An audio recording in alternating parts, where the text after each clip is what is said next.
لوگوں کے تانوں کی پرواہ مت. جب ایک چیز آپ کے بس میں نہیں ہے تو اس پہ سوچنا کیسا.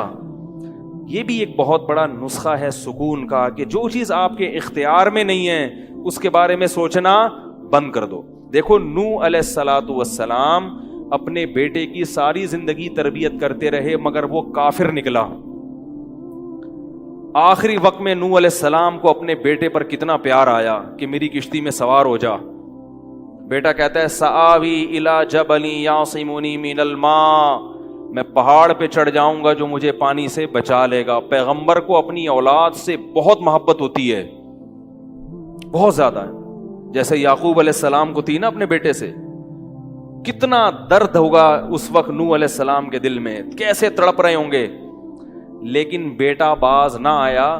وحال بینہم الموج فکان من المغرقین, ایک موج آئی اور اس کو غرق کر دیا. نوح علیہ السلام نے اللہ سے دعا مانگی ان ابنی من اہلی, اے اللہ میرا بیٹا میرے اہل و عیال میں سے ہے, تو نے تو وعدہ کیا تھا تو میرے اہل و عیال کا خیال کرے گا. اللہ نے کیا فرمایا انہ لیس من اہلک, یہ تیرے اہل میں سے نہیں ہے, اس کا عمل ٹھیک نہیں ہے. فلا تسألنی ما لیس لک بہ علم, دوبارہ یہ سوال مجھ سے مت کرنا. اب یہ نہیں کہ نوح علیہ السلام بیٹھ گئے اور یہ کیا ہو گیا اور اب سوچیں یہ تو بڑھ گیا. بس نوح علیہ السلام نے فوراً استغفار کیا. اعوذ بک ان اسألک ما لیس لی بہ علم, اے اللہ میں تجھ سے پناہ مانگتا ہوں ایسی چیز کی, میں تجھ سے ایسا سوال کروں جس کی دلیل میرے پاس نہیں. بس بھول گئے. اب یہ تھوڑی کہ روتے رہیں بیٹھ کے, بھئی جو چیز بس میں نہیں ہے چھوڑ دو. تو ہم بہت ساری چیزوں کی ٹینشن لیتے ہیں جو ہمارے اختیار میں نہیں ہے. پیٹرول مہنگا ہو رہا ہے, بیٹھ کے خام میں پریشان ہے. بھائی تم سے پوچھ کے تھوڑی مہنگا ہوا ہے. غم کرنے سے اگر وہ سستا ہو جائے تو رو. میرے پاس تھی Kawasaki G T O, Kawasaki G T O 125. آپ کو پتا ہے کیا بائک تھی وہ, ہم نے بھی بڑے شوق پالے ہیں ایک زمانے میں. میں اس میں پیٹرول ٹھیک ٹھاک ڈلتا تھا. اب جب پیٹرول مہنگا ہوتا تو سب سے زیادہ متاثر میں ہوتا تھا اس سے. 50 والوں کو کچھ نہیں ہوتا تھا. تو میں ایک دفعہ پیٹرول پمپ گیا, میں نے پیٹرول ڈلوایا اس میں, تو اس نے کہا وہ 5 روپے پر لیٹر بڑھ گیا ہے. مجھے بڑا غصہ آیا. میں نے ساتھ والے سے کہا, میں نے کہا یار یہ کیا مذاق ہے یار, ہر تھوڑے دن کے بعد 5 روپے بڑھ رہا ہے, تو آپ کو غصہ نہیں آیا؟ اس نے کہا صرف میرے لیے تھوڑی بڑھ رہا ہے, پوری قوم کے لیے بڑھ رہا ہے نا. تو مجھے اس کی بات بڑی اچھی لگی. اس نے کہا میرے اکیلے کے لیے بڑھے تو مجھے غصہ ہے, سب کے لیے بڑھ رہا ہے تو چلو ٹھیک ہے. اس دن کے بعد سے اب تک پیٹرول بڑھنے پر مجھے غصہ نہیں آیا. میں یہی کہتا ہوں یار مجھے ٹینشن لینے سے کیا ملے گا. 100 روپے لیٹر بڑھ جائے, زیادہ زیادہ یہ ہوگا, بہت زیادہ بڑھے گا تو گاڑی بیچ دو. بھائی نہیں ہمارے کنٹرول سے باہر ہو گئی ہے, گاڑی بیچ دو, دوبارہ آ جاؤ, ٹیکسی پہ آ جاؤ, پھر بھی ہے تو پھر رکشے پہ آ جاؤ, پھر چنچی پہ آ جاؤ, پھر پیدل ہو جاؤ. جو چیز اختیار میں نہیں ہے اس کی ٹینشن لینا حماقت ہے.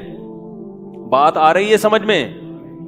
اسی طرح یاد رکھو اولاد کی تربیت کا معاملہ ہے.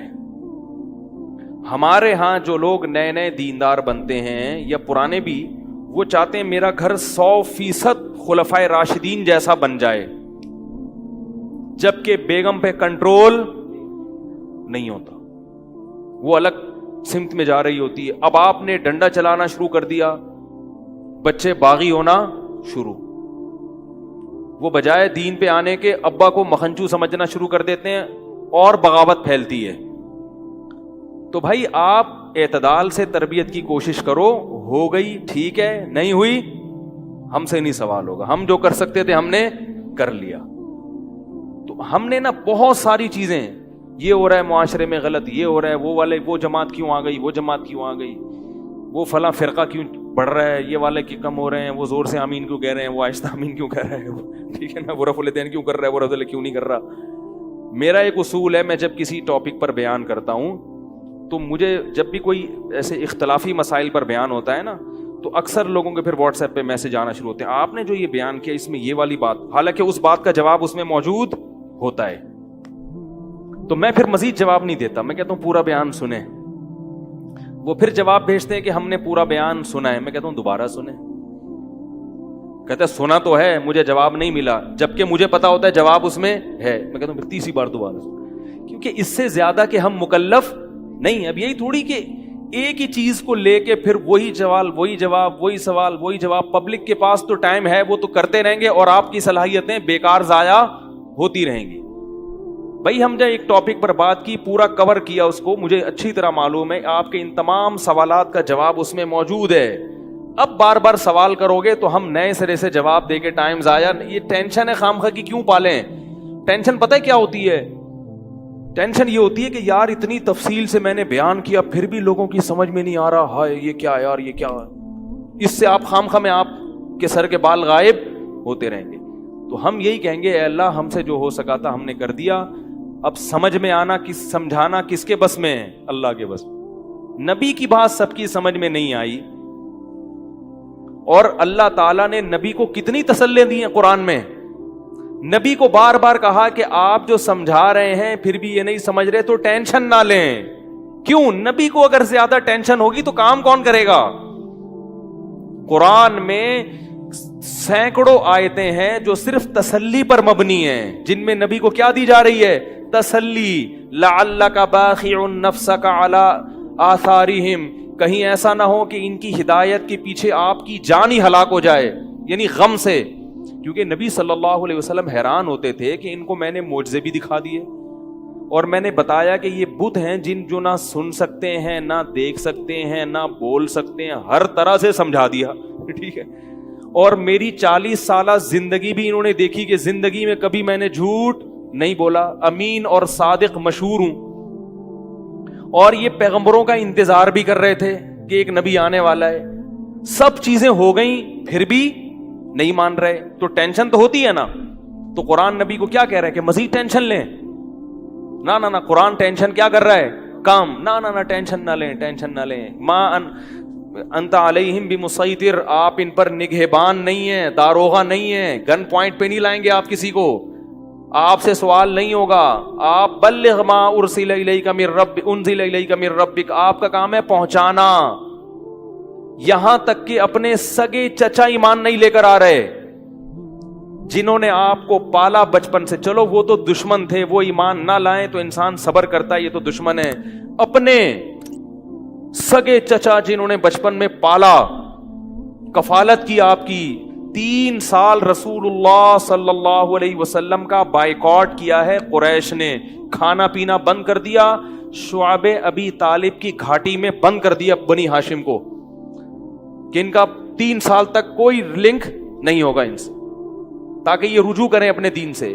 ابو طالب بھی آپ صلی اللہ علیہ وسلم کے ساتھ اس گھاٹی میں بند ہوئے, ایمان نہیں لائے مگر اپنے بھتیجے کا ساتھ دیا. اتنے اچھے چچا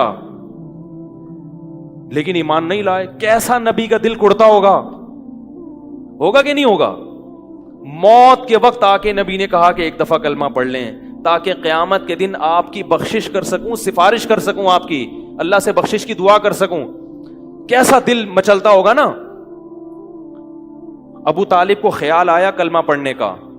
قریش کے جو سردار تھے انہوں نے ابو طالب کو دیکھنا شروع کر دیا کہ کلمہ, کتنا غصہ آیا ہوگا نبی کو ان سرداروں پہ کہ میرا چچا جس نے میری اتنی کفالت کی, مجھ سے اتنی محبت کی, آج وہ میرے سامنے جہنم کی آگ میں داخل ہو رہا ہے اور یہ کمبخت کھڑے ہوئے اس کو ورغلا رہے ہیں. ابو طالب نے چند اشعار کہے کہ اگر مجھے یہ ڈر نہ ہوتا کہ عرب کہیں گے کہ ساری زندگی اسلام نہیں لایا, موت کے وقت موت کے ڈر سے باپ دادا کا دین چھوڑ دیا, یہ ڈر نہ ہوتا تو آئے محمد آج میں تیری آنکھیں کلمہ پڑھ کے ٹھنڈی کر دیتا. لیکن اس کو انہوں نے غیرت کا مسئلہ بنا لیا کہ میں مروں گا تو سردار کہیں گے کہ یہ ایک زبان والا نہیں ہے. زبان تبدیل کر لی انہوں نے, کرنا تھا تو پہلے ہی مان لاتا نا, اب کیوں. اور وَلَقَدْ عَلِمْتُ بِأَنَّ دِينَ مُحَمَّدٍ مِّن خَيْرِ أَدْيَانِ الْبَرِيَّةِ كُلِّهَا, مجھے یقین ہے کہ محمد جو میرا بھتیجا دین لے کر آیا ہے تمام دنیا کے دینوں میں سب سے افضل ہے. لولا الحذار لولا الملامت او حذار مسبت, اگر ملامت کا خوف یا لوگوں کے برے بھلے کہنے کا خوف نہ ہوتا تو آج میں اپنے بھتیجے کی آنکھیں ٹھنڈی کر دیتا. کیسا دل کڑا ہوگا میرے بھائی, کیسا, جس کو جہنم کی آگ کا یقین ہے اور ان کو معلوم ہے کہ میرا چچا جہنم کی آگ میں داخل ہونے والا ہے, کیسا تڑپ رہے ہوں گے. اور ابو طالب کی آنکھیں بند ہو گئیں. نبی صلی اللہ علیہ وسلم اتنے غمزدہ ہوئے. اللہ نے پھر کیا دی؟ تسلی کی آیتیں کہ ٹینشن نہ لو. یہ میں آپ کو کیوں واقعات سنا رہا ہوں کہ جب اتنے بڑے بڑے غم کے واقعات میں اللہ ٹینشن لینے کو پسند نہیں کر رہے, تو ہماری چھوٹی چھوٹی, اس کی پکوڑے کی دکان چل گئی, میری دکان بند ہو گئی, اس کو سواری مل گئی ہے بھائی رکشے میں, مجھے سواری نہیں ملی, ان چیزوں میں ٹینشن لینے کا کیا مطلب؟ بہت مشکل ہے یار, کیا کریں یار. ہماری ٹینشن یہی ہوتی ہے نا یار, سیٹنگ وہاں چل رہی تھی, ابا نے رشتہ وہاں طے کر دیا. یہ کوئی ٹینشن کی چیز ہے؟ ٹینشن تو وہ ہے جو نبی کو ہوئی تھی. یہی ٹینشن ہے آج کل. تو نبی کو کس قدر غم ہوا ہوگا. غیرت بھی ہے نبی میں, حیا بھی ہے, محبت بھی ہے, لیکن اللہ کیا کہہ رہے ہیں؟ ٹینشن نہ لیں. کیوں؟ وہی اصول جو میں نے آپ کو بیان کیا کہ جو چیز اختیار میں نہیں ہے اس پر ٹینشن نہیں لینی چاہیے. انک لا تہدی, یہ آیتیں نازل ہوئیں, من احببت ولکن اللہ یہدی من یشاء. اے محمد, جس سے آپ محبت کرتے ہیں اس کو ہدایت دینے کے مالک نہیں ہیں. محبت الگ چیز ہے, ہدایت ہمارے ہاتھ میں ہے, آپ کے ہاتھ میں نہیں ہے. اب اگر نبی اسی غم کو لے کے بیٹھے رہتے تو کہاں سے دعوت اور تبلیغ کا کام ہوتا؟ آپ صلی اللہ علیہ وسلم سے حضرت عائشہ نے پوچھا کہ ابو طالب جو اتنی خدمت کرتا تھا, آپ کی کرتے تھے, اور اتنا کچھ انہوں نے کیا, کیا یہ نیکیاں قیامت کے دن کام آئیں گی؟ آپ نے فرمایا ہاں. کتنا کام آئیں گی کہ جہنم کے نچلے طبقے سے اللہ اٹھا کے اوپر والے طبقے میں لے آئے گا, اور پاؤں میں صرف آگ ہوگی مگر اس سے دماغ ایسے کھولے گا جیسے ہانڈی. ابو طالب پورے جہنم کی آگ میں نہیں ہوں گے, صرف ان کے پاؤں جہنم کی آگ میں ہیں. اس سے پتہ چلتا ہے کافر کی نیکیاں کام تو آتی ہیں مگر عذاب کم کرنے میں, عذاب ختم کرنے میں نہیں. بھی ہم دیکھتے ہیں کہ دنیا میں بہت کچھ غلط ہو رہا ہے, دلائل کے انبار لگا دو پھر بھی لوگ نہیں مانتے, اور فرقواریت, ایک دوسرے پہ تان و تشنی, گھریلو حالات میں گڑبڑ. تو اس میں اگر آپ ٹینشن لینا شروع کر دو گے تو پھر سوائے ڈپریشن کی گولیوں کی ایک نئی ٹینشن لگ جائے گی. جس دن گولی نہیں کھائی اس دن عجیب سا ہو گیا.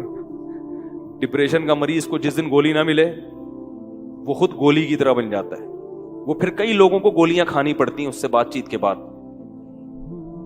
تو اس لیے میرے بھائی دو چیزیں یاد رہیں گی, ایک نیند اور دوسرا ٹینشن. جتنا ہو سکے, پھر بھی اللہ کی طرف سے ہوتی ہے, ایسا نہیں ہے کہ ناممکن ہے 100% ہی ختم ہو جائے, یہ تو ممکن نہیں ہے, لیکن بہت سی چیزیں خود مسلط کی ہوئی ہیں.